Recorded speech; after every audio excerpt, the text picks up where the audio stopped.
बिस्मिल्लाहिर्रहमानिर्रहीम। मॉड्यूलेशन, कम बेशी। ये लफ्ज़ कमी और बेशी से मिल के बना है। जिस तरह से ट्रांजिस्टर ट्रांसफ़र और रेजिस्टेंस से मिल के बना है, बायोलॉजी बायोस और लोगास से मिल के बना है, अंग्रेज़ी की बेशुमार इस्तिलाहात इस अंदाज से बनाई गई हैं। तो इसी तर्ज को, इसी अंदाज को अपनाते हुए हम भी बहुत सी इस्तिलाहात वज़ा कर सकते हैं जो अपने मानी खुद देती हों। कम बेशी सिग्नल ख़ास अंदाज से कम बेश होता है और कम बेशी का लफ्ज़ अपने मानी खुद देता है। दीगर इस्तिलाहात, मॉड्यूलेशन के लिए और भी इस्तिलाहात इस्तेमाल की जा सकती हैं। उर्दू चूँकि बहुत बड़ी ज़बान है, इसमें इस्तिलाहात की कोई कमी नहीं है। तो मॉड्यूलेशन के लिए पहला लफ्ज़ ज़ेरो बम यानी उतार चढ़ाव, और दूसरा है मॉड्यूलेशन के लिए तगय्युर गरी, तब्दीली का अमल, सिग्नल में मखसूस अंदाज से तब्दीली वाक़ होती है। और तीसरा लफ्ज़ है तलहीन, लहन से ये लफ्ज़ निकला है। ये शायद आपके लिए किसी कदर अजनबी हो, लेकिन जब अल्फाज का मंबा और माखज़ देखा जाता है और तहज़ीब में, अदब में, मुआशरत में उनका इस्तेमाल देखा जाता है, तो फिर अल्फाज के साथ शनासाई बढ़ जाती है और फ़हम अच्छे तरीके से हासिल होता है। तलहीन, आइए देखते हैं कि तलहीन का मंबा और माखज़ क्या है। लहन, ये अदब के अंदर हम बकसरत इस्तेमाल करते हैं, कुरान पाक में भी ये लफ्ज़ इस्तेमाल हुआ है। लहन का मतलब आवाज़ यानी सुरीली आवाज़, खुशख्वानी, अच्छी आवाज़ के साथ किसी चीज़ को पढ़ना, अच्छी आवाज़ का उतार चढ़ाव रखना। और दूसरा इल्हान, इल्हान का मतलब होता है सुर। और तीसरा खुश इल्हान, ये तो हम रोज़मर्रा ज़िंदगी में इस्तेमाल करते हैं। आतिफ़ एक खुश इल्हान नौजवान है, यानी आतिफ़ की आवाज़ अच्छी है, आवाज़ का जो ज़ेरो बम है वो खूबसूरत है। और चौथा लहन दाऊदी मशहूर है। तलमीहन हम इस्तेमाल करते हैं कि दाऊद अलैहिस्सलाम की आवाज़, हज़रत दाऊद अलैहिस्सलाम की आवाज़ जो सुरीलेपन की वजह से मशहूर है।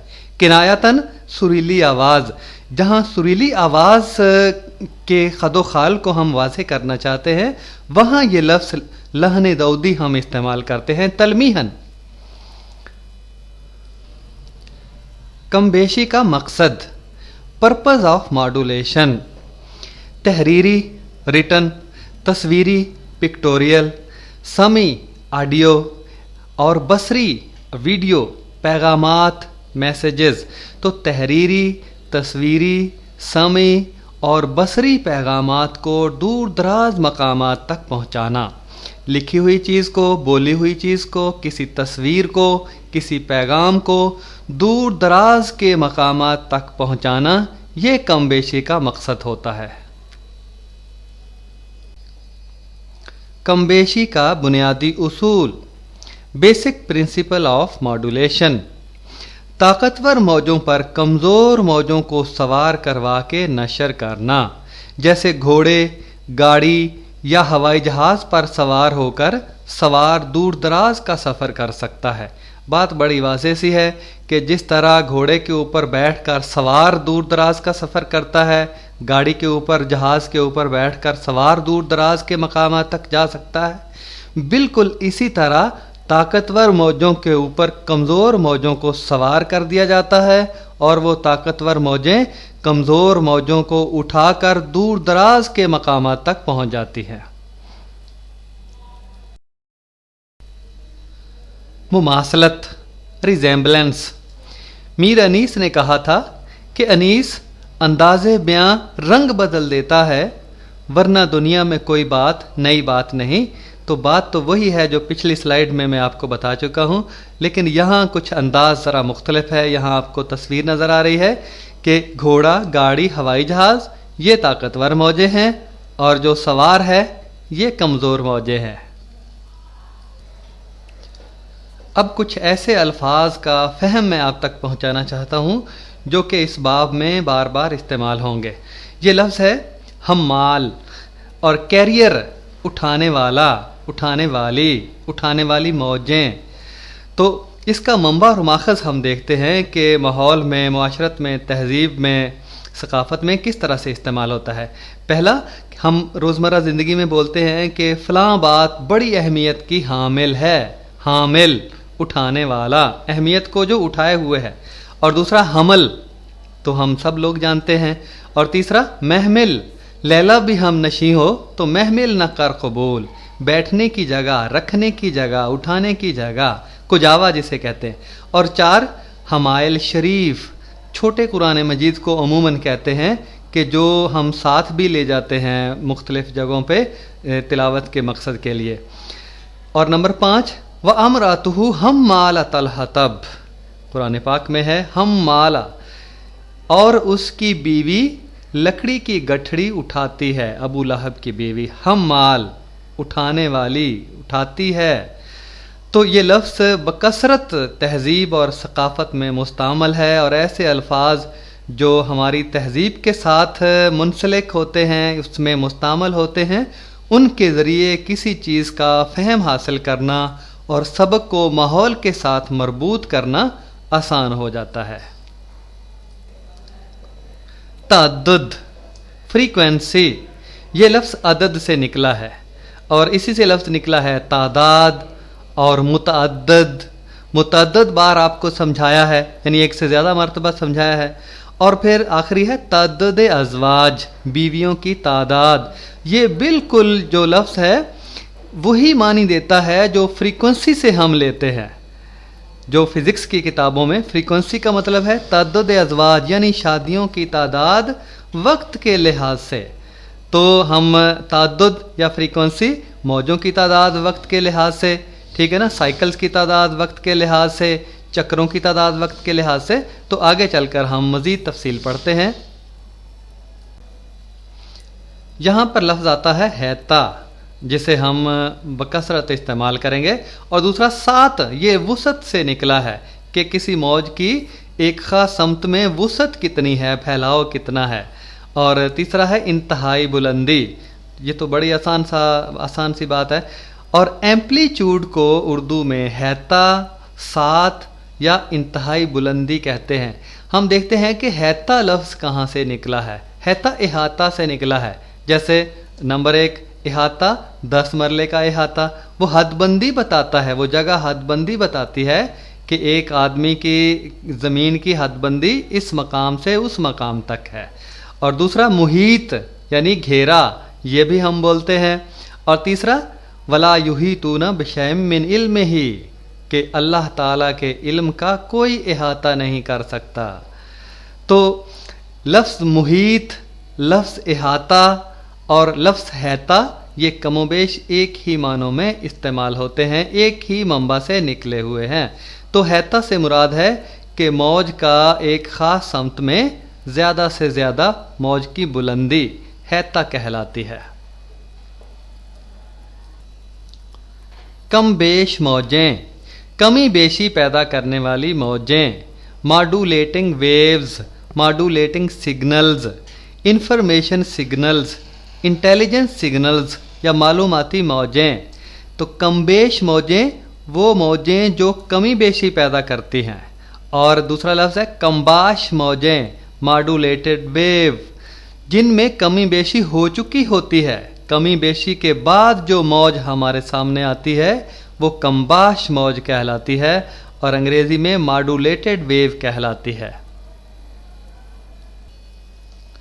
हम्माल मौजें, कैरियर वेव्स, ये वो ताकतवर मौजें हैं जो कमज़ोर मौजों को उठाकर दूर दराज मतलूबा मकामात तक ले जाती हैं। इनका ताद्दुद यानी इनकी तादाद, फ्रीक्वेंसी बहुत ज़्यादा होती है। थोड़ी जगह पर इनकी तादाद बहुत ज़्यादा होती है, यानी थोड़ी जगह पे ये ज़्यादा समा सकती हैं, जिसकी वजह से ये इकाई वक्त में किसी नुक्ता से ज़्यादा तादाद में गुजर जाती हैं। इनकी मिसाल कसे हुए स्प्रिंग की सी है, जिसके थोड़ी लंबाई में ज़्यादा बल होते हैं। एक स्प्रिंग कसा हुआ है तो थोड़ी जगह पर उसके ज़्यादा चक्कर जो है वो समा जाते हैं।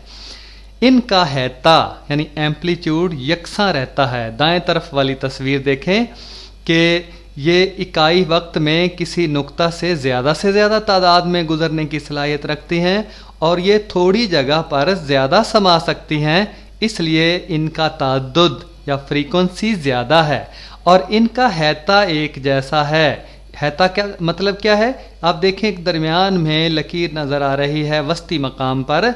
इस वस्ती मकाम से ऊपर ज़्यादा से ज़्यादा या फिर इस वस्ती मकाम से नीचे की तरफ ज़्यादा से ज़्यादा जो फासला है वो हैता कहलाता है। एम्पलीट्यूड अंग्रेज़ी में कहते हैं। ये ताकतवर मौजें हैं दाएं तरफ वाली, हम्माल मौजें, और नीचे अंग्रेज़ी में लिखा है कैरियर वेव्स और ब्रैकेट में रेडियो फ्रीक्वेंसी। रेडियो से जो मौजें नशर की जाती हैं वो रेडियो वेव्स कहलाती हैं, रेडियाई मौजें कहलाती हैं। इनके ऊपर फिर जो अनाउंसर होता है, जो गाने हैं, जो खबरें हैं, जो तिलावत है, वो सवार करा के फिर दूर दराज के मकामात तक ये मौजें उठाकर ले जाती हैं और रेडियो स्टेशन इनको फिर नशर करता है। तो हमाल मौजें दाएं तरफ दिखाई गई हैं। फिर सवार मौजें, कमज़ोर मौजें, ऑडियो फ्रीक्वेंसी वेव्स, समी फ्रीक्वेंसी, समी तादाद की मौजें, यानी जो हमारी आवाज़ है, हमारी आवाज़ हम बोल रहे हैं तो थोड़ी दूर तक जा सकती है, लेकिन अगर हमाल मौजों के ऊपर अपनी आवाज़ को सवार करवा दें तो फिर दूर दराज के मकामात तक हमाल मौजें हमारी आवाज़ को उठाकर ले जाएंगी। और यही मॉड्यूलेशन और यही तगय्युरगरी, यही कम बेशी है। सवार मौजें या मालूमाती मौजें, इंफॉर्मेशन वेव्स, इनको अंग्रेज़ी में मुख्तलिफ नामों से हम याद करते हैं। Audio frequency waves, audio frequency signal, intelligence signal, और इस तरह और भी नामों से मौसूम होती हैं ये मौजें। पढ़ता हूँ, आप ज़रा गौर कीजिएगा। कम ताद्दुद, कम फ्रीक्वेंसी की वो मालूमाती मौजें, यानी आवाज़, तहरीर, तस्वीर वगैरह, जो बज़ाते खुद कमज़ोर होती हैं और अपनी ताकत के बलबूते पर ज़्यादा दूर तक मार नहीं कर सकती, दूर दराज तक ले जाने के लिए इन्हें हम्माल मौजों पर सवार होना पड़ता है। और ये पढ़ चुके हैं, आपके दाएं तरफ वाली हम्माल मौजें हैं, उठाने वाली हैं, और बाएं तरफ वाली सवार मौजें हैं या मालूमाती मौजें हैं, कमज़ोर मौजें हैं। हम 1035 किलोहर्ट्ज़ पर रेडियो पाकिस्तान मुल्तान से बोल रहे हैं। रेडियो पाकिस्तान मुल्तान से अक्सर ये अल्फाज सुनने को मिलते हैं। 1035 किलोहर्ट्ज़ का मतलब क्या है? आइए समझते हैं कि 1 किलो हर्ट्ज़ बराबर 1000 हर्ट्ज़। हर्ट्ज़ का मतलब है कि 1 सेकंड में किसी मकाम से कितनी मौजें गुजरती हैं। 1 सेकंड में हमारे कानों से या रेडियो के रिसीवर से कितनी मौजें आकर टकराती हैं, इसे इसकी इकाई हर्ट्ज़ है। तो 1 किलो हर्ट्ज़ बराबर 1000 हर्ट्ज़ के, जैसे 1 किलोग्राम बराबर 1000 ग्राम के होता है। तो 1035 किलो हर्ट्ज़ किसके बराबर हो गए? 1035 को 1000 से ज़रब दी तो 10,35,000 हर्ट्ज़।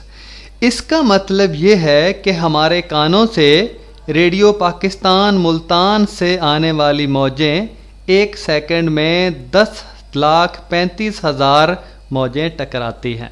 यानी हमारे कानों से 1 सेकंड में 10,35,000 मौजें टकराती हैं, जो रेडियो पाकिस्तान मुल्तान के नशरियाती एंटीना से नशर हो रही हैं और हमारे कानों के साथ आकर टकरा रही हैं।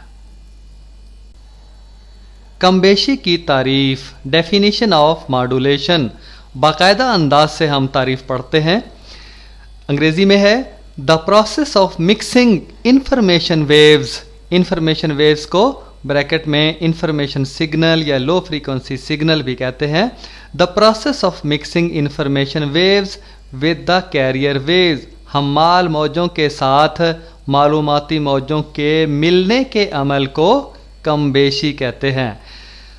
इज कॉल्ड मॉड्यूलेशन, तो ये अंग्रेजी में मॉड्यूलेशन और उर्दू में कमबेशी कहलाता है। And the resultant wave is called modulated wave, और जो हासिल मौज हमें मिलती है वो कम्बाश मौज कहलाती है। कमी बेशी होने के बाद जो मौज बनती है, हम पहले भी पढ़ चुके हैं कि वो अंग्रेजी में मॉड्यूलेटेड वेव और उर्दू में कम्बाश मौज कहलाती है। तस्वीरी वजाहत, तस्वीर में आपको बाएं तरफ मालूमाती मौजें, ऑडियो फ्रीक्वेंसी वेव्स या हमारी आवाज़ की मौजें आप समझ सकते हैं, और दाएं तरफ हम्माल मौजें, इनको उठाकर ले जाने वाली मौजें, अंग्रेजी में कैरियर वेव्स इनको कहते हैं। तो इनके मालूमाती मौजों के हमाल मौजों के ऊपर सवार होने के अमल के बाद, मिलने के अमल के बाद जो कम्बाश मौजें मॉड्यूलेटेड वेव्स बनती है, उनकी तस्वीर नीचे दिखाई गई है। अगली स्लाइडों में हम इस बात को तफसील के साथ आप पर वाज़े करने की कोशिश करेंगे। आवाज़, साउंड। आवाज़ वास्ते में पैदा होने वाला एक खलल है, डिस्टरबेंस है। आमतौर पर हम जो बात करते हैं तो हमारी बात हवा के ज़रिए एक मकाम से दूसरे मकाम तक पहुंचती है। तो हवा में जो खलल पैदा होता है वही आवाज़ का एहसास पैदा करता है। इंसानी आवाज़ वास्ते के दबाव यानी कंप्रेशन और फैलाव रेयरफेक्शन पर मुश्तमिल होती है। हम जब बोलते हैं तो कुछ अल्फाज हमारे मुंह से ऐसे निकलते हैं कि हमारे सामने वाली हवा दब जाती है, और कुछ अल्फाज हमारे मुंह से ऐसे निकलते हैं कि हमारे सामने वाली हवा फैल जाती है। तो आवाज़ इसी दबाव और फैलाव का नतीजा होता है। इनके लिए उर्दू के दो खूबसूरत अल्फाज तकसीफ और तलतीफ़ भी इस्तेमाल होते हैं। दबाव के लिए तकसीफ यानी कसाफत बढ़ जाने का अमल, मौजों के करीब करीब दब जाने का अमल, हवा के मालिक्यूलों के दब जाने का अमल, और फैलाव के लिए तलतीफ़ यानी लतीफ़ हो जाने का अमल, हल्का हो जाने का अमल, हवा के मालिक्यूलों के फैल जाने का अमल। नीचे देखिए आप तस्वीर में लिखा है कंप्रेशंस, एक स्प्रिंग नुमा शक्ल जो बनी है, हवा की मौजों को स्प्रिंग की सूरत में दिखाया गया है। देखिए जहाँ चक्कर स्प्रिंग के करीब करीब हैं वो दबाव को जाहिर करते हैं, और जहाँ दूर दूर है वो खौलाव को जाहिर करते हैं। और नीचे जो ग्राफ बना हुआ है वो ऊपर वाली तस्वीर का, यानी हवा दबाव और फैलाव को हमने ग्राफ से जाहिर कर दिया। तो जहाँ कंप्रेशन यानी दबाव होगा वहाँ मौज की बुलंदी ज़्यादा होगी, यानी हैता ज़्यादा होगा। वहाँ फराज होगा, मौज का उभरा हुआ हिस्सा फराज, अंग्रेज़ी में क्रेस्ट कहते हैं। और जहाँ खौलाव होगा या तलतीफ़ होगी वहाँ नशेब बनेगा, अंग्रेज़ी में ट्रफ कहते हैं। आप तस्वीर में देख रहे हैं कि जो मरकज़ी नुक्ता से एक तरफ ज़्यादा से ज़्यादा या फराज की तरफ ज़्यादा से ज़्यादा फासला हैता कहलाता है, इंतहाई बुलंदी, और अंग्रेज़ी में एम्पलीट्यूड कहते हैं। आप देख रहे हैं कि दो फराजों के दरमियान जो फासला है वो तूले मौज कहलाता है, अंग्रेज़ी में वेवलेंथ कहते हैं तूले मौज को। तो ये आवाज़ की मौजों को जाहिर करने का ग्राफी तरीक़ा है। मुख्तलिफ आलात की आवाज़ों की मौजी अशकाल, wave forms of sounds of different instruments. मुख्तलिफ आलात किस तरह की आवाज़ें निकालते हैं, उनका ग्राफी अंदाज क्या है। पहली है ट्यूनिंग फोर्क, दो शाखी, दो शाखा, और उसकी आवाज़ इस तरह से उसकी मौजी शक्ल बनती है। और दूसरी है फ्लूट, बांसुरी, बांसुरी की आवाज़ इस तरह से होती है। और तीसरी है सारंगी, वायलन, और वायलन की आवाज़ आप देख रहे हैं उसकी मौजी शक्ल को। और चौथी गोंग, घंटी, घंटी की आवाज़ भी आपको नज़र आ रही है। तो ये मुख्तलिफ आलात से निकलने वाली आवाज़ों की मौजी अशकाल हैं।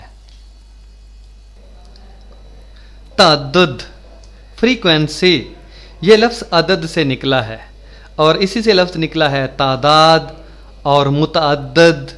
मुतअद्दद बार आपको समझाया है, यानी एक से ज़्यादा मरतबा समझाया है। और फिर आखिरी है तअद्दुद अज़वाज, बीवियों की तादाद। ये बिल्कुल जो लफ्ज़ है वही मानी देता है जो फ्रीक्वेंसी से हम लेते हैं।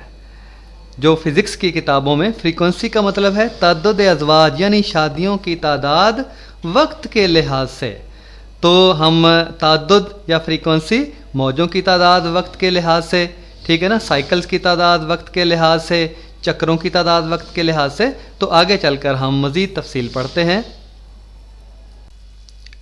शिद्दत, इंटेंसिटी, इंटेंसिटी ऑफ वेव्स, मौजों की शिद्दत। मैं पढ़ता हूँ, आप ज़रा समझिएगा। मौज की शिद्दत से मुराद इसकी तवानाई है कि मौज में कितनी तवानाई है। इसका इन्हिसार मौज की इंतहाई बुलंदी या हैते पर होता है। जितना हैता ज़्यादा होता है उतनी ही किसी मौज की शिद्दत ज़्यादा होती है। ये हैते के मुरब्बा के बराह रास्त मुतनासब होती है। I is directly proportional to A square. यानी हैते का मुरब्बा उसके बराह रास्त मुतनासब होती है मौज की शिद्दत। हमारे कानों पर आवाज़ की बुलंदी और तीखेपन का एहसास आवाज़ की शिद्दत की वजह से होता है। आसान सी बात है कि शिद्दत का तयन इस बात से किया जाता है कि इकाई रकबे पर कितनी मौजें आकर टकराती हैं। इकाई रकबे के ऊपर जितनी ज़्यादा मौजें आकर टकराएंगी, हमारे कान का इकाई रकबा है या किसी भी चीज़ का इकाई रकबा है, उसके ऊपर जितनी मौजें ज़्यादा टकराएंगी उतनी वही मौजें शिद्दत का एहसास पैदा करेंगी। हम्माल या रेडियाई मौजों की ताददी हुदूद, frequency range of radio waves. पहले कॉलम में लिखा है फ्रीक्वेंसी और उसके दाएं तरफ यानी ताद्दुद, दाएं तरफ वाले दरमियान वाले कॉलम में डेजिग्नेशन, क्या नाम इनको दिया गया है, और सबसे दाएं तरफ जो है एब्रीविएशन, मुखफ़फ़। तो पहला है 3 से 30 किलो हर्ट्ज़ तक के ताद्दुद को वेरी लो फ्रीक्वेंसी, बहुत कम ताद्दुद कहा जाता है और इसे मुख्तसर तौर पर मुखफ़फ़ तौर पर VLF वेरी लो फ्रीक्वेंसी से ज़ाहिर किया जाता है। और दूसरे नंबर पे 30 से 300 किलो हर्ट्ज़ तक के ताद्दुद को लो फ्रीक्वेंसी, कम फ्रीक्वेंसी LF, कम ताद्दुद LF से ज़ाहिर किया जाता है। और 300 किलो हर्ट्ज़ से 3 मेगा हर्ट्ज़ तक की फ्रीक्वेंसी को मीडियम फ्रीक्वेंसी, दरमियाना ताद्दुद, मियाना ताद्दुद MF से ज़ाहिर किया जाता है।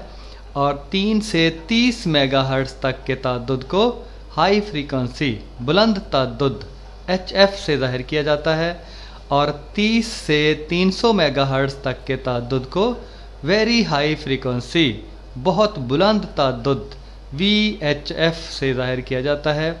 और 300 मेगाहर्ट्ज़ से 3 गीगाहर्ट्ज़ तक के ताद्दुद को अल्ट्रा हाई फ्रीक्वेंसी, इंतहाई बुलंद ताद्दुद UHF से ज़ाहिर किया जाता है। और 3 से 30 गीगाहर्ट्ज़ तक के ताद्दुद को सुपर हाई फ्रीक्वेंसी, बुलंद तरीन ताद्दुद SHF से ज़ाहिर किया जाता है। और 30 से 300 गीगाहर्ट्ज़ तक के ताद्दुद को एक्स्ट्रा हाई फ्रीक्वेंसी, अज़ाफ़ी बुलंद ताद्दुद EHF से ज़ाहिर किया जाता है। समी ताद्दुदात की हद, रेंज ऑफ ऑडियो फ्रीक्वेंसीज़, यानी वो आवाज़ें जिनकी फ्रीक्वेंसियों को हम सुन सकते हैं, जिनके ताद्दुदात को हम आसानी से सुन सकते हैं, उनकी हद नीचे लिखा है, मैं पढ़ता हूँ, आप समझिएगा। खुशगवार समात की हद, वो आवाज़ जिसको हम खुशगवार अंदाज में सुन लेते हैं, उसकी हद क्या है? 20 ता 4000 हर्ट्ज़। उसकी फ्रीक्वेंसी, उसका ताद्दुद 20 से लेकर 4000 हर्ट्ज़ तक, यानी 20 मौजें या 4000 तक मौजें हमारे कान से 1 सेकंड में टकराती हैं तो हम उस आवाज़ को आसानी से सुन लेते हैं, खुशगवार अंदाज में सुन लेते हैं। समात की कुल हद, यानी वो हद जिसके अंदर हम आवाज़ को सुन सकते हैं, 20 हर्ट्ज़ से 20,000 हर्ट्ज़ तक की आवाज़, इस ताद्दुद की आवाज़ को हमारे कान सुन सकते हैं। 20 से 4000 तक तो खुशगवार अंदाज में सुन सकते हैं। 4000 से जो ऊपर है हर्ट्ज़ की जो फ्रीक्वेंसी है, ताद्दुद है, उसे सुन तो सकते हैं लेकिन वो हमारे कानों को नागवार गुजरती है। नोट, इंसानी आवाज़ खालिस या यकसा और बाकायदा इर्तियाशात पर मुश्तमिल नहीं होती। हम जो बोल रहे हैं उसका, उस आवाज़ का जो लहरें हैं उसका उतार चढ़ाव यकसा नहीं होता और बाकायदा नहीं होता, बल्कि बुनियादी ताद्दुदात और उनके जुज़्वे ज़रबी ताद्दुदात यानी ज़ैली सुरों पर मुश्तमिल होती हैं। हमारी जो आवाज़ें हैं ये खालिस उतार चढ़ाव की आवाज़ें नहीं हैं, इनमें जुज़्वे ज़रबी 2 ज़रब 1, 2 ज़रब 2, 2 ज़रब 3, 2 ज़रब 4, इससे जो जवाब आता है वो अज्ज़ाए ज़रबी, हम जुज़्वे ज़रबी कहलाते हैं, 2 का जुज़्वे ज़रबी। तो वो जो आवाज़ है उसमें बहुत सारी दूसरी ज़ैली सुरें भी शामिल होती हैं। मैं इस फ़िक्रे को दोबारा पढ़ देता हूँ। नोट, इंसानी आवाज़ खालिस या यकसा और बाकायदा इर्तियाशात पर मुश्तमिल नहीं होती, बल्कि बुनियादी ताद्दुदात और उनके जुज़्वे ज़रबी ताद्दुदात यानी ज़ैली सुरों पर मुश्तमिल होती हैं। इन ज़ैली सुरों को अंग्रेज़ी में हार्मोनिक्स या ओवरटोन्स कहते हैं। इस हद से तजावज़ करने वाले तादाद बालाए 100 तादाद यानी अल्ट्रासोनिक फ्रीक्वेंसीज कहलाते हैं। यानी 20,000 हर्ट्ज़ से ऊपर के जो तादाद हैं, ऊपर की जो फ्रीक्वेंसी है, उनको हमारे कान बराह रास्त नहीं सुन सकते, इसलिए उनको बालाए सौत यानी आवाज़ से बाला सुनने वाली समी आवाज़ से जो बाला आवाज़ है, बालाए सौत तादाद और अंग्रेज़ी में अल्ट्रासोनिक फ्रीक्वेंसीज कहलाते हैं। कम बेशी के तरीक़े, मेथड्स ऑफ मॉड्यूलेशन। कमबेशी की 3 अक़साम हैं या 3 तरीक़े हैं। पहला एम्पलीट्यूड मॉड्यूलेशन, हैती कमबेशी, वो कमी बेशी जिसमें हासिल मौज का हैता बदलता है, इंतहाई बुलंदी में कमी बेशी वाक़ होती है, वो हैती कमबेशी और अंग्रेज़ी में एम्पलीट्यूड मॉड्यूलेशन कहलाती है। और दूसरे नंबर पे फ्रीक्वेंसी मॉड्यूलेशन, ताददी कमबेशी, हैता तो एक जैसा रहता है लेकिन तादाद बदलती है।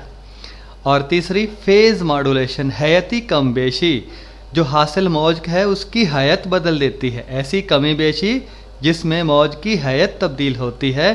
तो ये कम बेशी के 3 तरीक़े हैं। हैती कम बेशी, एम्पलीट्यूड मॉड्यूलेशन, नाम से जाहिर है कि ऐसी तब्दीली जो हैते के लिहाज से होती है। सबसे ऊपर वाली तस्वीर की तरफ आप देखिएगा, ये है समई मौज या हमारी आवाज़ की मौज है, और इसे कमबेश मौज या मॉड्यूलेटिंग वेव भी कहते हैं, मॉड्यूलेटिंग सिग्नल भी कहते हैं। तो इसके लिहाज से दरमियान वाली जो हमाल मौजें हैं, कैरियर वेव्स, इसके लिहाज से इन कैरियर्स में, इन हमाल मौजों में तब्दीली वाक़ होगी। और सबसे नीचे वाली तस्वीर देखें, ये कमबेशी के अमल के बाद जो हासिल मौज हमें मिली है, मॉड्यूलेटेड वेव, कम्बाश मौज, उसका ये तस्वीरी खाका है। आप देख रहे हैं कि जहाँ मालूमाती मौज की बुलंदी है या फराज है, वहीं पे हासिल मौज, वहीं पे कम्बाश मौज या हासिल मौज की बुलंदी है, और जहाँ पे नशेब है वहीं पे इस मौज का भी नशेब है। इसका मतलब ये है कि हैत भी एक जैसी है। हैत उस वक्त बदलती है कि जब इसकी जो बुलंदी है, हासिल मौज की बुलंदी है, वो मालूमाती मौज की बुलंदी से थोड़ा आगे पीछे हो जाए, फिर हैत बदल जाएगी, फेज़ बदल जाएगा। तो अब हैते के लिहाज से तब्दीली वाक़ होती है। मैं पढ़ता हूँ, आप समझने की कोशिश कीजिएगा। इस किस्म की कमबेशी में मालूमाती मौजें हमाल मौजों के हैता में कमी बेशी पैदा करती हैं। कमी बेशी मालूमाती मौजें पैदा करती हैं, ऊपर वाली पैदा करती हैं दरमियान वाली मौजों में। ऊपर वाली मौजों में जो उतार चढ़ाव है, जो नशेब व फराज है, वही उतार चढ़ाव और वही नशेब व फराज हमाल मौजों में, दरमियान वाली मौजों में पैदा हो जाएगा। यानी ऊपर वाली जो मालूमाती मौजें हैं वो अपने रंग में रंग लेंगी हमाल मौजों को, और इस अपने रंग में रंगने का नाम जो है वो हैती कमबेशी है। जबकि इनका ताद्दुद यानी फ्रीक्वेंसी और हैत, फेज़ एक जैसा रहता है, ना ताद्दुद में कमी बेशी ना ही हैत में कमी बेशी वाक़ होती है। मालूमाती मौजों के हर लम्हे हैते में तब्दीली के लिहाज से हमाल मौजों के हैते में तब्दीली रूनुमा होती है। यानी जो तब्दीली मालूमाती मौजों में पैदा हो रही है, उसी तरह की तब्दीली हमाल मौजों में पैदा हो रही है। कम्बाश मौज दरअसल मालूमाती मौज ही का अक्स दिखाई देती है। जो सबसे नीचे वाली मॉड्यूलेटेड वेव कम्बाश मौज है, उसका वो ऊपर वाली मालूमाती मौज का अक्स ही है। यानी जब इसका फराज है तो ऊपर वाली मौज का जहाँ फराज है वहीं पे नीचे वाली मौज का फराज है, और जहाँ ऊपर वाली मौज का नशेब है वहीं पे नीचे वाली हासिल मौज का नशेब है। तो इसका मतलब जो इसमें तब्दीली वाक़ हुई है हमाल मौजों में, वो ऑडियो फ्रीक्वेंसी सिग्नल, समी फ्रीक्वेंसी सिग्नल के लिहाज से हुई है, और इसे कहते हैं हैती कमबेशी। जो हैता मालूमाती मौज का है वही हैता बन गया है कम्बाश मौज का, मॉड्यूलेटेड वेव का। खसूसियात। पहली खसूसियत, हमाल मौजों के हैते में उतार चढ़ाव यानी फ्लक्चुएशंस मालूमाती मौजों के उतार चढ़ाव का ही अक्स होता है। इस बात को तो हम पिछली स्लाइड में बता चुके हैं। और दूसरी बात, जिस तरह मुर्गी अपने बच्चों को परों के नीचे लेती है, इसी तरह मालूमाती मौजें हमाल मौजों को ढांप लेती हैं और हमाल मौजों पर अपनी शक्ल सूरत का गिलाफ डाल देती हैं। ये भी वही बात है, लेकिन बात का अंदाज ज़रा मुख्तलिफ है। उम्मीद है आप समझ गए होंगे। फीसद कमबेशी, परसेंट मॉड्यूलेशन। फीसद कमबेशी ये जाहिर करती है कि मालूमाती मौजें या समई इशारे, AF signal, AF audio frequency signal, तो मालूमाती मौजें, मालूमाती इशारे हमाल मौजों को किस हद तक अपने उतार चढ़ाव के मुताबिक ढालती हैं। यानी जो मालूमाती मौजें हैं, AF सिग्नल हैं, वो हमाल मौजों को कितना अपने रंग में रंगते हैं, कितने फ़ीसद अपने रंग में रंगते हैं, इसे ज़ाहिर करने के लिए फ़ीसद कमबेशी की इस्तिलाह इस्तेमाल की जाती है। इसे M से ज़ाहिर किया जाता है। फ़ीसद कमबेशी को M से ज़ाहिर किया जाता है। लिखे फार्मूले में लिखा M बराबर है मालूमाती मौज की इंतहाई कीमत बटे हमाल मौज की इंतहाई कीमत। मालूमाती मौज का हैता यानी, और उसको हमाल मौज के हैते से तकसीम कर देते हैं और 100 से ज़रब दे देते हैं, तो ये फ़ीसद कमबेशी आ जाएगी। या फिर इसको लिख सकते हैं हम M बराबर है मालूमाती मौज का हैता यानी इंतहाई बुलंदी मालूमाती मौज की, और बटे हमाल मौज का हैता, और इसे 100 से ज़रब दे दी जाए तो तब भी फ़ीसद कमबेशी की कीमत निकल आएगी। और इसको फार्मूले की शक्ल में इस तरह से लिखा जा सकता है कि M बराबर है B बटे A। B है मालूमाती मौज का हैता, एम्पलीट्यूड ऑफ इंफॉर्मेशन सिग्नल या ऑडियो फ्रीक्वेंसी सिग्नल, और नीचे A है हमाल मौज का हैता, amplitude of carrier wave, carrier signal. तो B बटे A ज़रब 100। निस्बत B बटे A को कमबेश नुमा या मॉड्यूलेशन इंडेक्स कहते हैं।